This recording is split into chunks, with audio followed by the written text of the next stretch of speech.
देखो सीधी सी बात है, जब तक तुम लोग और हम लोग कमाएंगे नहीं तब तक हम सबके लिए बोझ है। ये साफ शब्दों में बात है। भले चाहे कोई कुछ ही कह ले कि मम्मी की याद आ रही है, पापा की आ रही है, ऐसी आ रही है, याद सबको आती है, नो डाउट। लेकिन बात यह है कि जब अपन थैला उठाकर मुंह उठा के चलते थे ना घर पे हर 4 दिन में, तो उनको भी दिक्कतें आती हैं, चाहे वो कहे नहीं, पता सबको रहता है। अब वो लाड़ प्यार वाला सिस्टम नहीं है। गए वो जमाने जब मैया कुछ करती थी वो सिस्टम अब नहीं है ना। तो अब तो कुटाई का सिस्टम है। अब सबको पता है कि जब तक कमाएगा नहीं तब तक कोई लेना देना। क्योंकि पहले तो सिस्टम क्या होता था कि पिताश्री इतनी इज्जत लेके और इतना पैसा लेके बैठे रहते थे प्राचीन समय में कि जिस किसी को कहते थे वो छोड़ी देकर चला जाता था। पहले नहीं होते थे संबंध, सीधे ऐसे ही होते थे। आज पिताश्री 4 चक्कर लगा ले तो नहीं करे कोई। आज तो थोड़ा नौकरी में चाहिए, तो कोई घर नहीं, कोई परिवार नहीं, कोई त्योहार नहीं, अपन का कुछ नहीं है जब तक अपन की नौकरी नहीं हो। ऐसे ही सही रहता है। जितना कम जाए ना उतना बढ़िया है। अपन को लगता है कुछ समय के लिए कि भाई घर है, घर है, घर है, घर होता है, लेकिन एक टाइम होता है उस चीज का। अब वैसे तो बच्चे जो बेचारे नए नए छोड़ के आते हैं घर को, उनको बहुत टेंशन आती है शुरू में, तो पहले महीने में तो नहीं आई, बढ़िया रही। ऐसे बच्चे होने 2 साल, अच्छा हाँ, तो इधर देखो कई बच्चे ऐसे भाई से ज्यादा काम करवा दिया जाता है तो उनको ऐसा लगता है कि यहाँ से चलो पहले। भाई ऐसा है नहीं, बच्चा बच्चा ही होता है, कोई हो।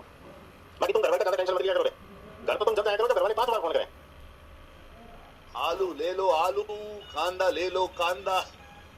सबको लगता है कि वो जितना आ रही है ना बात, सर वो करेंगे ही नहीं। देखो ये मैंने तुम्हें पहले दिन बता रखा था। आप लोग देखो इतनी बड़ी बड़ी भर्तियों के पेपर देते हो आप लोग, है ना, कितनी भीड़ जाती है, सबको पता है भाई। और ऐसी कोई भर्ती नहीं है जिसमें सेटलिंग नहीं हो। कोई ना कोई बच्चे के साथ में कहीं ना कहीं कुछ ना कुछ होता ही है, जिसमें खास करके पुलिस के पेपर हुए जिनमें ज्यादा भीड़ होती है, इनमें तो हमेशा होती है। आप सब खुद इतने लोग बैठे हो, तुम खुद सोचो जब कभी भी तुम कितनी परेशानी सहन करके पेपर देके आते हो, रात भर के स्टेशन पे भी सो जाते हैं बच्चे, तो कौन से के घर वाले ये पूछते हैं कि तू कैसे रहा। जाते ही पहला सवाल ये होता है पेपर कैसा हुआ। इसलिए तो देख मैंने क्या कहा, एक आध को छोड़ के बाकी हर परिवार का पहला सवाल ये है कि पेपर कैसा हुआ। और अगर गलती से तुमने कह दिया कि ये हो गया, फिर देख तू ज्ञान, तू तो जयपुर गया था, तू तो वहां ये कर रहा था, तू तो लाइब्रेरी में था, तुझे इतने पैसे चाहिए थे, तब आते सब ज्ञान है।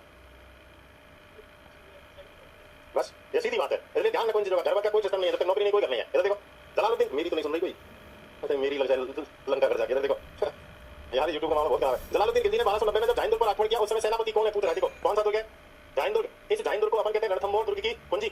अब ये तो अपन को पता है कि भाई संबंधित किससे है, रणथंभौर से। रणथंभौर में कौन था, हमीर देव। तो हमीर देव ने अपना रिश्तेदार जाहिंदुर पर, जिसका नाम था गुरुदास सैनी, गुरुदास सैनी को यहाँ पर क्या कर रखा है, नियुक्त कर रखा है। जाहिंदुर पर आक्रमण किया किसने, उल्गू खान ने। और आक्रमण में कौन मारा गया, गुरुदास सैनी मारा गया। तो आंसर क्या होगा, ये दोनों पता तरीके। शाबाश।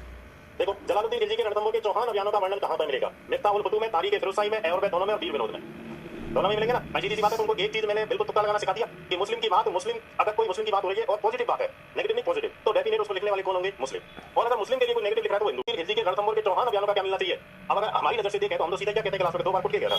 अब ये लिखेंगे ऐसे, ये नहीं लिखेंगे ना। ये केवल वर्णन करेंगे कि जलालुद्दीन खिलजी ने अपने समय में 2 बार रणथंभौर पर चढ़ाई की। अब चढ़ाई में हुआ क्या वो किसी को नहीं पता, इतना ही लिखेंगे चढ़ाई की बस। बाकी हमारे वाले उतारेंगे जब लिखेंगे कि यहाँ आया था, आते पहले उसकी लंग से कुटाई हुई थी और ये हुआ था, वो हमारे वाले लिखेंगे। तो देखो कौन है इनका, मिफ्ताह उल फुतूह, तारीख है, और नीचे तुमको दे दिया है और दोनों। अब बची कौन सी,